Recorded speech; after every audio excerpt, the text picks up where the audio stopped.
melanjutkan diskusi tentang krisis dan trauma. Halo guys, sekarang kita berada di lika-liku pembuatan video. Take two. Nah, ngomongin soal, kita bahas ulang nih ya soal krisis. Definisi sendiri dari krisis itu kan sebuah keadaan atau situasi yang tidak kita duga, yang secara tiba-tiba gitu dan membutuhkan penanganan yang segera. Nah, untuk sifatnya krisis ini dia itu cepat dan juga gampang sembuhnya. Jadi, tapi ngomongin soal intensitasnya, dia itu memiliki intensitas yang tinggi di mana kadang itu seorang individu atau nggak kelompok yang merasakan suatu bahaya gitu, saking tingginya. Ya. Itu tadi kita mendengarkan definisi, sifat dan dampak intensitasnya dari krisis. Nah, teman-teman, sedangkan kalau trauma itu merujuk pada pengalaman yang melibatkan ancaman langsung terhadap keselamatan atau kesejahteraan orang. Dan dia sifatnya itu akut, kronis, dan dampaknya bisa berjangka waktunya lama. Sedangkan untuk dampaknya sendiri, trauma ini dampak psikologisnya itu berkepanjangan dan bervariasi. Termasuk juga nanti ada dia bisa terkena pasca trauma, stres pasca trauma atau stres akut. Nah, itu termasuk dari dampak trauma. Nah, terus kalau misalkan buat respon dari krisis itu apa sih? Responnya itu terhadap krisis itu melibatkan upaya dan menstabilitaskan situasi dan mengurangi dan dampak negatifnya. Contohnya itu kayak kehilangan pekerjaan, kecelakaan, bencana alam. Nah, itu kan tadi dari segi krisis ya. Kalau dari trauma, responnya itu pemulihan dari trauma tuh seringkali dia tuh melibatkan proses yang panjang. Kan trauma kan lebih lebih lama dan memungkinkan aja untuk pemulihannya itu dia memerlukan dukungan yang profesional dan dari kita juga butuh bantuan dari psikologis gitu kan. Dan misalnya kalau contohnya itu contoh dari trauma meliputi kayak kecelakaan yang serius, kekerasan fisik, kekerasan seksual, bencana alam yang sekiranya itu kayak mengancam jiwa dia, yang memang benar-benar ya mungkin ninggalin bekas trauma itu ya. Atau kayak perang juga kan kita trauma atau dia mungkin punya pengalaman masa kecil yang tidak aman atau ya dia pokoknya gara-gara itu dia merasa trauma gitu. Jadi teman-teman, meskipun krisis dan trauma itu dua konsep yang berbeda, tapi perlu diingat kalau mereka berdua juga saling berkaitan. Krisis itu dapat menyebabkan trauma dan pengalaman trauma juga dapat menyebabkan krisis yang memerlukan respon segera.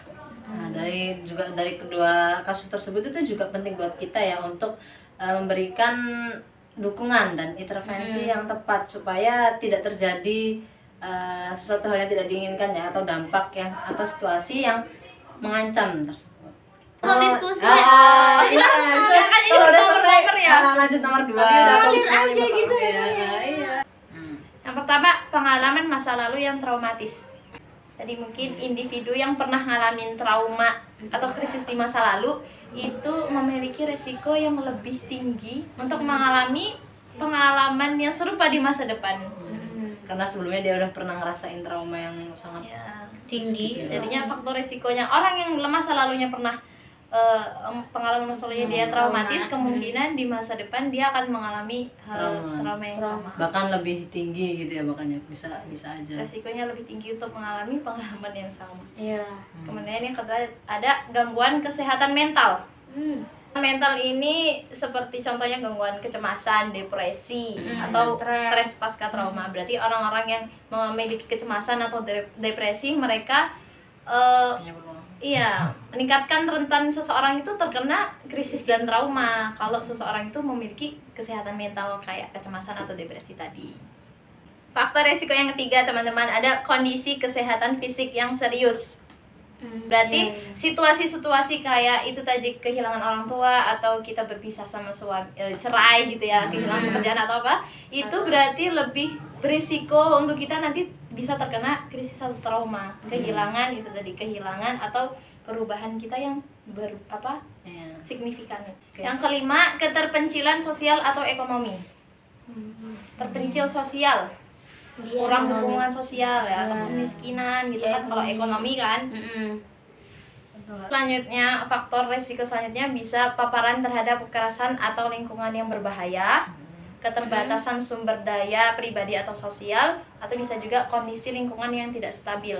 Setelah kita tahu nih faktor-faktornya, jadi perlu untuk kita ingat bahwa faktor-faktor risiko ini dapat berinteraksi satu sama lain dan mempengaruhi respon seseorang terhadap situasi tertentu. Jadi dari kita memahami ini faktor-faktor ini dapat membantu kita, mungkin kita bisa tahu oh orang ini kayaknya kayak udah ada tanda-tanda kayak mau mengalami krisis atau trauma. Jadi kita bisa mengambil tindakan gitu ya. Pokoknya kita bisa mencegah gitu dengan taunya kita faktor-faktor tadi, kita bisa identifikasi masalah itu orangnya, terus kita bisa berikan tindakan pencegahan, dan kita bisa kurangin kemungkinan orang-orang terkena krisis atau trauma dengan kita mengetahui faktor-faktornya tadi. Yang tiga, apa yang dimaksud dengan coping mekanisme dalam konteks situasi krisis atau trauma? Berikan contoh coping mekanisme positif dan negatif. Coping mekanisme yaitu strategi yang digunakan seseorang untuk menghadapi atau menyesuaikan diri, mengatasi stres, tekanan, dan situasi sulit, termasuk dalam konteks situasi krisis dan trauma. Manfaatnya itu membantu individu mengelola emosi, meredakan kecemasan, dan memfasilitasi pemulihan. Dan teman-teman, coping mekanisme ini dia ada dibagi jadi dua, ada yang positif dan negatif. Nah, contoh-contohnya coping mekanisme yang positif atau penanganan mekanisme yang positif itu contohnya kita kayak mencari dukungan sosial. Kemudian ada kita menggunakan menulis jurnal, teknik relaksasi, atau kita berolahraga secara teratur. Itu kan dari sisi positifnya. Kalau dari negatifnya mungkin dia jadi kayak mengisolasi diri, menyalahkan orang lain pokoknya.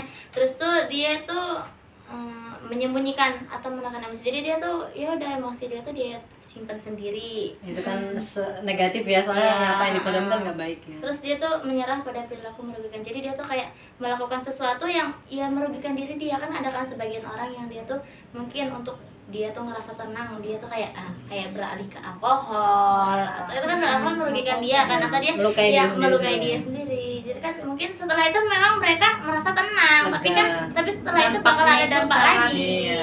Jadi kayak penting untuk diingat kan, setiap individu mungkin memiliki cara sendiri ya untuk melakukan coping mekanisme dalam menghadapi situasi krisis. Mungkin ada yang bisa efektif dengan cara-cara tadi, atau enggak mereka punya cara yang lebih sehat atau enggak lebih ampuh bagi mereka gitu ya. Tapi juga di sini kita juga memerlukan arahan dari profesional, soalnya takutnya ketika kita lakukan itu ternyata itu bukan malah menyembuhkan, tapi malah untuk memperparah gitu. Kita pikir oh itu baik buat kita, itu gitu. lebih mudah buat kita tenang, sembuh kita gitu. tapi kita nggak tahu ternyata itu salah gitu. Makanya butuh lebih arahan. amannya kita meminta bantuan profesional biar bisa tahu mana yang coping positif, mana yang coping negatif. negatif. Ini betul ya. Bagaimana dampak krisis atau trauma per individu itu kenapa bisa beda-beda dampaknya? Itu pertanyaannya. Singkat aja sih. Beberapa faktor yang dapat mempengaruhi perbedaan dampak antara individu. Jadi yang pertama itu mungkin perbedaan sejarah hidup dan pengalaman masa lalu. Karena kan orang pengalaman masa lalunya beda-beda kan. Jadi gimana dia menjalani hari ini, mungkin itu dampak dari masa lalu dia. Emosional. Nanti beda pengalaman masa lalu juga sudah beda dampak krisis atau traumanya.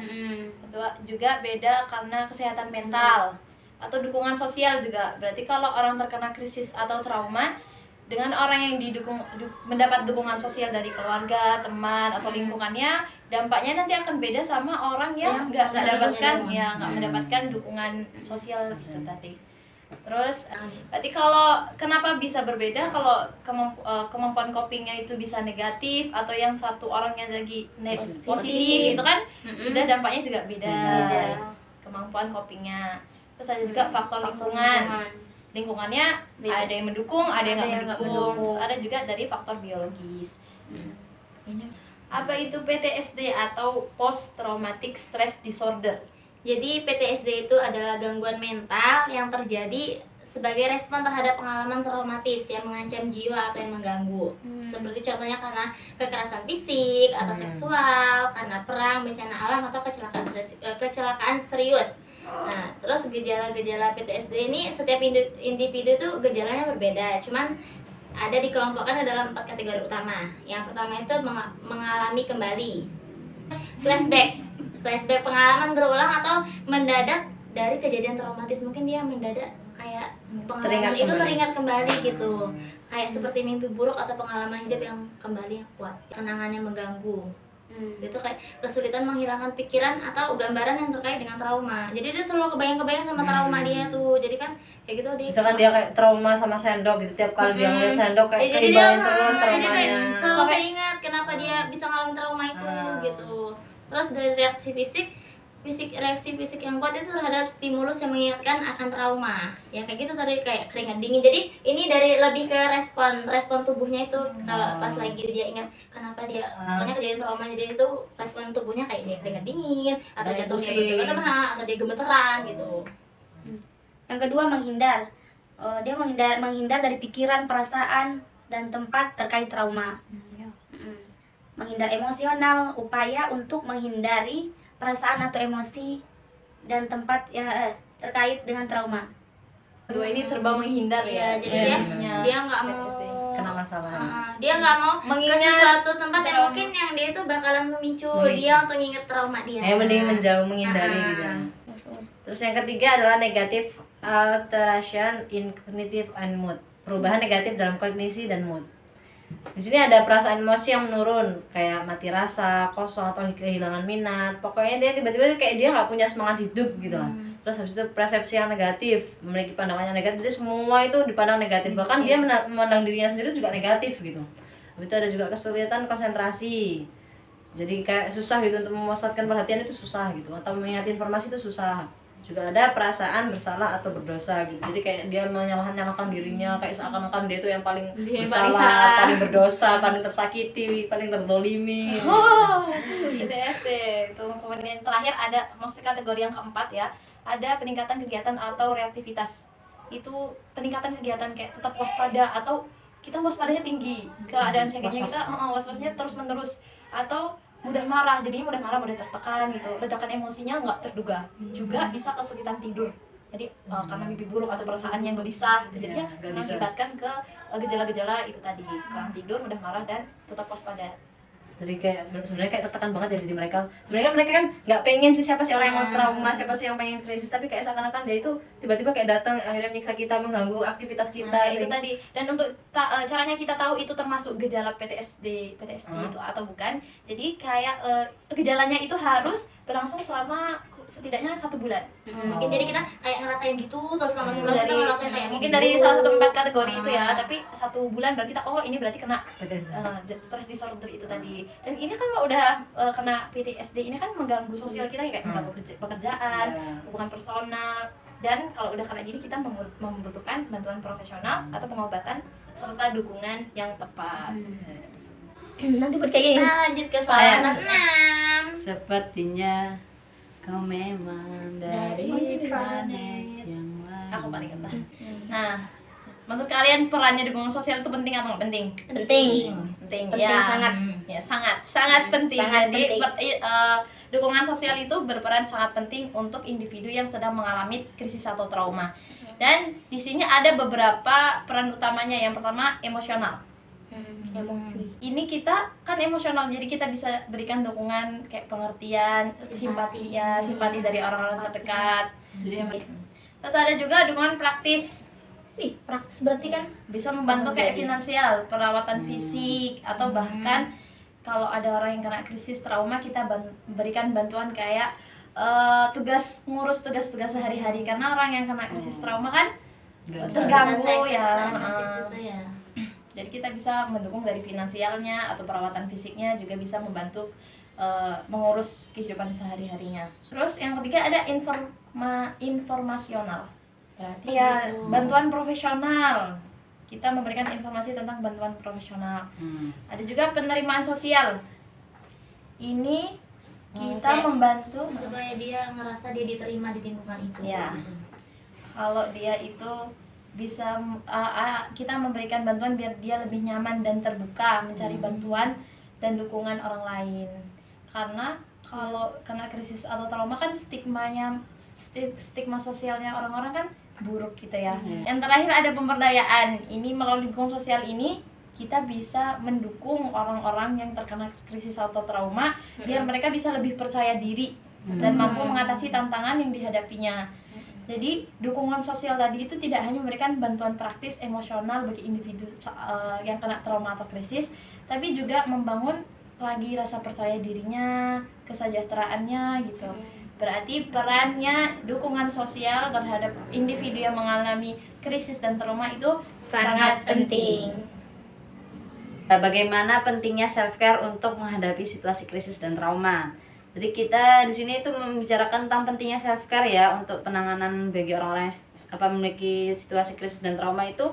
Ini merupakan suatu hal yang mampu membantu individu untuk menjaga kesehatan mental, emosional, dan fisik mereka di tengah tantangan yang berat. Jadi berikut ada beberapa strategi nih yang bisa mereka lakukan untuk penanganan self care gitu ya. Contohnya apa? Ya, yang pertama ada pikirannya mindful dan meditasi. Kalau buat meditasi ini untuk membuat individunya bisa tetap tenang dan fokus untuk menghadapi tantangan yang dia hadapi. Atau juga bisa perhatikan kebutuhan fisik. Jadi orang-orang yang individu mengalami stres, krisis dan trauma harus memperhatikan kebutuhan fisiknya dengan pola tidurnya, pola makannya, berolahraga juga gitu. Jadi kebutuhan fisiknya itu harus tetap diperhatikan. Kemudian bisa juga membuat batasan. Jadi kita di sini menetapkan batasan yang sehat dalam hubungan dan aktivitas. Jadi di sini kita gimana kita bisa membatasi diri kita. Pokoknya kita tahu mana yang prioritas untuk kita. Nah, jadi kita bisa belajar juga untuk mengatakan tidak, dan kita mengetahui untuk kapan kita untuk istirahat, kapan kita yang memang pokoknya sesuai lah, kapan kita istirahat, kapan kita butuh makan. Terus itu menjaga hubungan sosial yang sehat. Jadi walaupun kita di tengah-tengah kita ngerasa trauma, krisis gitu ya, kita tuh tetap harus ada, tetap terhubung dengan orang-orang yang mendukung dan peduli sama kita, memberikan bantuan ke kita. Jadi kita nggak boleh putus hubungan gitu walaupun kita lagi situasi seberat apapun itu, jadi kita harus tetap terhubung ke orang-orang. Selanjutnya melakukan aktivitas yang menyenangkan, seperti hobi, seni, musik. Pokoknya dia tuh yang menjerumus ke hal-hal yang gembira itu. Selanjutnya mencari bantuan profesional. Kita harus mencari bantuan profesional kayak untuk kesehatan mental gitu. Dan juga langkah penting. Iya. Akhirnya kan dengan demikian ini mampu mengimplementasikan strategi self care ini untuk individu dapat memperkuat ketahanan mereka terhadap stres dan meningkatkan kemampuan mereka untuk mengatasi situasi krisis dan trauma dengan lebih baik. Gimana pentingnya bagi seorang profesional kesehatan mental untuk memahami konsep dasar mengenai situasi krisis dan trauma karena alasan-alasan berikut. Yang pertama, pemberian layanan yang tepat. Jadi kita harus memberikan layanan yang tepat, yang sesuai dengan kebutuhan klien. Jadi penting yang kedua itu kalau misalnya seorang yang profesional itu benar-benar paham ya sama kesehatan mental gitu. Jadi dia bisa mendukung pemulihan. Jadi kalau misalnya dia paham kan, jadi dia tahu dia tuh harus ngelakuin apa. Jadi nanti itu terapinya tuh bakalan lebih efektif.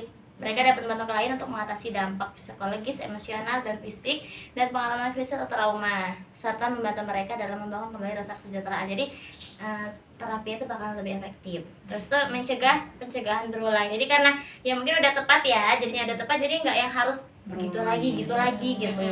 Makanya nggak ada kata berulang. Kemudian juga profesional itu memberi fasilitas komunikasi untuk fasilitas komunikasi yang efektif gitu agar bisa mampu berkomunikasi dengan baik dengan kliennya. Nah, ini juga yang paling penting, seorang profesional kesehatan mental itu bisa mengurangi stigma dan diskriminasi.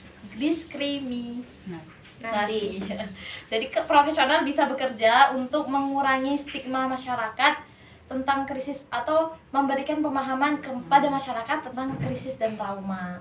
Agar mereka tidak mudah menjudge gitu ya. Bagaimana stigma sosial dapat memengaruhi individu yang terkena krisis atau trauma? Jadi stigma sosial itu ternyata memiliki dampak yang signifikan. Ada beberapa cara di mana stigma sosial itu bisa mempengaruhi individu yang terkena krisis atau trauma. Yang pertama ada penolakan dan isolasi. Jadi biasanya di lingkungan itu kalau ada orang yang kena krisis atau trauma, rata-rata orang-orang itu menghindari karena mereka merasa takut atau karena mereka nggak ngerti sama situasi krisis yang itu bakal menyebabkan rasa kesepian dan kurangnya dukungan sosial bagi orang-orang sebenarnya yang bagi orang-orang itu tuh mengalami penting banget krisis ya. ya. Terus ada juga yang kedua, rasa malu dan rendah diri. Ya pastilah. Mereka Mereka kan kayak itu- merasa berbeda dengan yang lain gitu kan. Ini membuat mereka biasanya merasa kayak, oh aku nih buruk atau aku nih nggak normal. Iya. Terus akses terbatas terhadap pelayanan dan dukungan. Jadi mungkin orang-orang yang mengalami krisis trauma itu mereka jadi kayak membatasi pergaulan mereka ke orang-orang lain, mungkin karena kayak gitu. Jadi mereka kalau misalnya yang sebenarnya ada perlu, tapi mereka nggak mau, mungkin karena kayaknya mereka nggak Takut bakalan ya. bantu lah.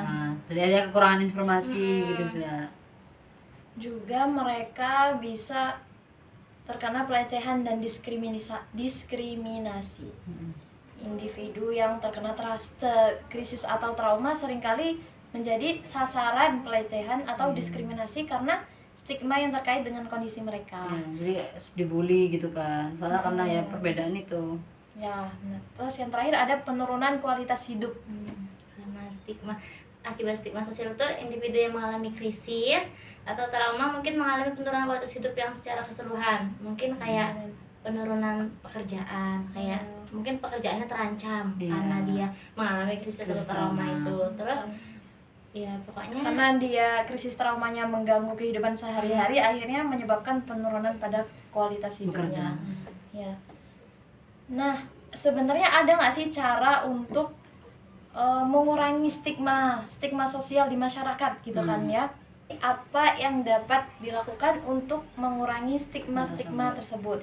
Ya, salah satunya untuk memperluas pemahaman masyarakat tentang masalah ini gitu. Jadi kayak kita memberikan pemahaman. Ini biar penting mereka- banget kan, berarti sosial masyarakat harus Tahu. tahu tentang masalah krisis dan trauma ini. Terus untuk juga meningkatkan kesadaran dan kebutuhan individu yang terpengaruh. Juga ya yang paling penting kita mempromosikan dukungan empati terkait dengan pemulihan dari krisis konsep dan bagaimana hal ini terkait resiliensi, kemampuan seseorang untuk bertahan dan pulih dari tekanan. Atau singkatnya adalah kemampuan untuk mengatasi kesulitan, belajar dari pengalaman yang menantang dan tumbuh menjadi lebih kuat dan lebih tangguh sebagai hasilnya. Terus juga ada beberapa aspek penting Yang terkait dengan pemulihan krisis atau trauma, yang salah satunya ketahanan emosional, kemampuan untuk mengevaluasi secara efektif dalam menghadapi stres dan trauma. Kemudian yang kedua ada optimisme dan keyakinan diri, yaitu ini udah mulai dah. individu memiliki keyakinan bahwa mereka dapat mengatasi tantangan yang dihadapi dan memiliki pandangan optimis tentang masa depan.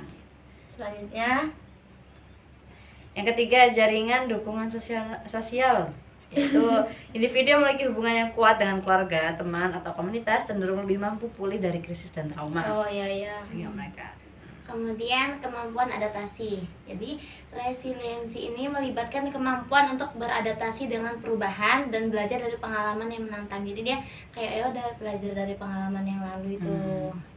Dia bisa adaptasi. ya Terus yang terakhir ada pendekatan proaktif. Jadi individunya cenderung mengambil langkah proaktif untuk mengatasi kesulitan-kesulitan yang dia hadapi. Jadi melalui pengembangan resiliensi ini, individu bisa meningkatkan kemampuan mereka untuk pulih dari krisis atau trauma lebih cepat dan efektif. Karena resiliensi tadi itu kan ketahanannya kita ya, jadi agar kita jadi tetap tangguh lebih kuat. untuk menghadapi rintangan kehidupan, sehingga memungkinkan untuk mereka yang terkena krisis dan trauma tumbuh dan berkembang meskipun mereka mengalami kesulitan. Oke. Nggak gitu ya,